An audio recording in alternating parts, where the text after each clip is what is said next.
Muy buenas noches, soy Guillermo Vázquez Handal, esto es Diálogo Abierto en Grupo Fórmula, aquí, abriendo la conversación, hoy sábado 2 de febrero. Aquí nos ve todos los sábados de 7 a 8 de la noche en la señal de Grupo Fórmula, en nuestro sitio web www.radioformula.com.mx, en el 157 de Sky, el 121 de Easy, el 157 de Megacable, el 161 de Total Play y el 354 de Dish para Estados Unidos y Canadá. Para mí es un verdadero privilegio poder acompañarle todos los sábados aquí en Grupo Fórmula. Y quiero empezar felicitando a mi compañero de Grupo Fórmula, al teacher, a Joaquín López Dóriga, quien ha sido objeto de ganar el premio periodístico Rey de España con mención honorífica y por unanimidad. Para todos los que somos parte de esta empresa es un gran orgullo, un abrazo con mucho afecto, teacher. Y hoy, sábado, le doy la bienvenida a Gilberto Encinas. Buenas noches, Guillermo, mesa, todo el auditorio. Que es secretario técnico de la fracción parlamentaria de Morena en el Senado, pero que hoy viene en su calidad de analista político. Así es, sí, muy buenas noches. Rafael Estrada Michel, buenas noches. Académico de la Escuela Libre de Derecho. José Centeno, socio director de Más Data. ¿Cómo estás, y el doctor Felipe Gaitán, investigador de la Universidad La Salle. Un placer estar aquí. Y evidentemente el tema recurrente de esta semana ha sido la crisis en Michoacán, que como usted recordará el jueves pasado empieza a dar de sí con la aceptación de la CENTE de liberar las vías férreas para permitir el tránsito de mercancías, el tránsito que estaba generando un verdadero conflicto económico en el centro, occidente y norte del país, pero siguen manteniendo el paro en lo que respecta a dar clases en esa entidad. El mismo jueves por la mañana, la Secretaría de Hacienda Federal le adelantó al gobierno de Michoacán 1,000 millones de pesos de sus participaciones para poder hacerle los primeros pagos del adeudo que mantiene con la CENTE. A partir de ahí se estableció una mesa de diálogo tripartita entre el gobierno federal, el del Estado y el sindicato, que eventualmente tiene como objetivo principal revisar las cuentas. Aparentemente la CENTE exige 5,000 millones de pesos más, y alternamente a esto ya estaban dándose manifestaciones similares en el estado de Oaxaca. Personalmente yo lo que creo que independientemente de que cualquier grupo, sector o ciudadano de este país tenga una queja justificada, existen las vías legales y sociales para manifestarse o para inconformarse. El problema radica cuando en la defensa de esos derechos se transgreden los de otras personas, y en este caso estamos hablando que los 17 días que duró este conflicto del secuestro de las vías, porque así hay que decirlo, generó pérdidas de alrededor de 1,500 millones de pesos diarios. Y yo creo que ahí el Estado mexicano, llámese gobierno federal o estatal, o la conjunción de ambos, tiene que tomar medidas mucho más duras respecto de que ese Estado de Derecho se cumpla. Pareciera, y seguramente será tema de esta conversación, que el tema del 68 sigue vivo, y pareciera que aquí en México todo lo que tenga que ver con establecer el orden parecería una represión. Empiezo contigo, Felipe Gaitán. Bueno, el tema, hemos visto a lo largo de esta semana que se complicó demasiado el tema Michoacán, no solamente Michoacán, el tema nacional con las cuestiones económicas, la parálisis económica que había, y recordemos que no solamente son las vías férreas, son centros comerciales, instituciones bancarias, etcétera, etcétera. Es decir, hay un problema de una complejidad mayor. ¿Qué implica esto? Esto pone en relieve algo que veníamos diciendo desde la campaña, desde cuando analizamos la campaña. ¿Cuál es la relación del presidente y de este gobierno que tendría en aquel entonces con aquellos que lo apoyaron, que se han radicalizado, como la CENTE, no solamente en Michoacán, en Oaxaca, en Guerrero y demás, y con otros grupos? En este caso, recordemos que la CENTE le dijo al presidente que si no derogaba la reforma educativa el 1 de diciembre, iba a tomar las calles. De antemano eso complica la relación, porque la CENTE fue un aliado de él en su momento, ahora lo pone a prueba, y curiosamente lo pone a prueba en Michoacán. Más allá de la cuestión meramente económica del pago de los estímulos del gobierno estatal y demás, y del concepto de federalización de la educación, lo que tenemos también es un conflicto que pone en entredicho el tema del federalismo, es decir, en qué momento interviene la federación, en qué momento interviene el gobierno del Estado, a quién corresponde el tema de la educación, a quién corresponde el tema de las vías federales, este tema de no voy a reprimir, pero tampoco voy a ejercer el Estado de Derecho.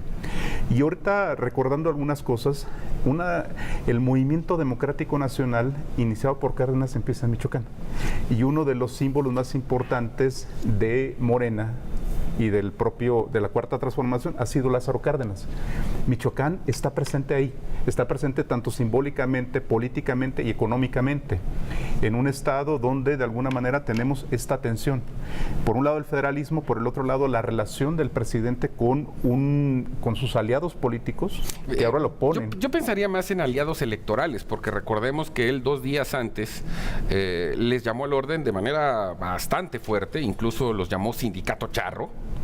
También hay que entender que una alianza electoral no necesariamente es ideológica, como él ya lo quiso dejar claro. Esta no es mi izquierda, pero lo que sí es una realidad es que este tipo de grupos tienen como formato de resolución de sus problemas el chantaje y el conflicto. Rafael. Sin duda, pero también el punto que señala Felipe, Guillermo, me parece de la mayor importancia. Hay toda una redefinición por realizar del esquema federal del país, que corresponde a cada uno de los órdenes. Hay que recordar que esto viene incluso desde antes de que iniciara la administración del presidente López Obrador, ¿no? Es decir, había esta intención, que además en palabras del propio gobernador Aureoles se cumplió, de que los temas educativos pasarían a la federación y que ya no tendría él relación con la sección del sindicato y en consecuencia tampoco con la coordinadora en su estado. Esto finalmente no ocurrió, por lo menos en el terreno de los hechos es discutible, y lo que tenemos es un verdadero rompecabezas de competencias federales. Si a eso le aunas, como muy bien señalaba Felipe, el tema de las vías férreas, de un delito de carácter federal, bueno, pues tienes un cóctel bastante explosivo sobre quién puede hacer qué para resolver este tipo de situaciones. Y yo apuntaría pues lo que señalaba respecto de 1968. Yo creo que el presidente de la República está ante la gran oportunidad de demostrarnos que hemos estado equivocados en estos 50 años, que no se necesita actuar como actuó en aquel entonces el presidente Díaz Ordaz, o como actuó la administración Echeverría con el caso del Jueves de Corpus en el año 71, para poner orden.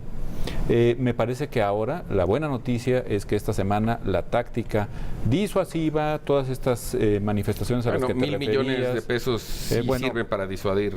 Bien, pero también las declaraciones, un poco ir poniendo la línea respecto de estos aliados, no sé qué tan coyunturales en la elección general, pero también no responder a provocaciones ha demostrado que, por lo menos en esta ocasión, funcionó quizá demasiado tarde.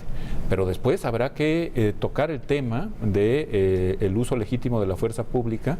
Creo que la estructuración de la Guardia Nacional es una buena oportunidad para que lo discutamos muy ampliamente, ¿no? No todo tiene que ser, es más, nunca debe ser el 10 de junio o el 2 de octubre. Hay muchas formas de actuar en este tipo de circunstancias y nos podemos evitar muchos dolores de cabeza. Es que podríamos empezar por conceptualmente dejar de confundir, establecer el orden que está agrediendo a otros sectores sociales, a la economía, lo vemos con pérdidas multimillonarias. Con la represión. Con la represión Claro. per se. Claro. Y yo creo que hoy, que estamos en un momento de cambio, de transformación, sería un muy buen momento para ir estableciendo nuevas reglas. ¿Tu opinión, José Centeno? Pues mira, me parece que se han hecho cosas muy importantes y destacaría una que comentó Felipe. Va a ser esa la forma en la que los antiguos aliados políticos del presidente van a reivindicar sus derechos laborales y entonces van a estar tomando vías férreas, cerrando carreteras y de alguna manera secuestrando la actividad económica de este país, o se va a crear alguna vía política institucionalizada para que todos aquellos grupos que tengan que reclamar legítimamente algún derecho, pues lo hagan de manera civilizada y de manera ordenada. Y si no lo hacen y no se cumple con ese procedimiento, entonces se pueda proceder a aplicar la ley y al legítimo ejercicio de la fuerza pública, que además, lo dice Weber y lo dice todos los clásicos, ¿no?, es facultad exclusiva del Estado el poder ejercer la fuerza pública y la violencia para restablecer el orden. Lo que yo me imagino es que esta frase, los aliados del presidente, no te debe de agradar mucho desde el punto de vista de lo que está pasando en Michoacán. Y yo sí entiendo que la diferencia entre una alianza electoral y una alianza de gobierno es muy grande. Sí, mira, yo me quedo con todo este conflicto que ha ocurrido en Michoacán, con un reacomodo social, político, económico en el país. Lamentablemente, y lo remarco, lamentablemente muchas organizaciones liderazgos políticos, empresarios, no han entendido que México está cambiando. Sería muy aventurado yo decir que México ya cambió, pero está en un proceso de cambio, de transición, en la que pues creo que estas formas de confrontación, porque eso lo es, yo no me iría al tema del uso de la fuerza pública, porque no me parece que sea el momento. Yo sé que es muy complicado definir momentos para el uso de la fuerza pública. Creo que la Guardia Nacional, que es lo que se estará discutiendo en el Senado en la semana entrante y en los siguientes días, es un buen momento para analizarlo. Sin embargo, creo yo que este reacomodo y toda esta reorganización que está ocurriendo en el país necesita pues entenderla. Estos actores que quizás están dibujados, deslavados, y que ante la opinión pública pues no les queda mucho margen. La confrontación yo no la veo tan marcada hacia el gobierno federal. Sin embargo, hay que también decir que estos grupos, el sindicato, la CENTE en este caso, saben cómo poner de cabeza tanto al gobierno federal, estatal, local, al sector empresarial. Pero me parece que hasta el momento ha sido lo correcto no recurrir a la fuerza pública, porque al final de cuentas el bloqueo de las vías no ha terminado en un enfrentamiento. No ha habido un momento. Tengo mis dudas al respecto, porque en algunas ocasiones no intervenir también se podría entender como una omisión. Pero regreso contigo volviendo del corte, no nos tardamos nada. Vamos a seguir platicando de este polémico tema de la crisis en Michoacán. Aquí seguimos, Diálogo Abierto.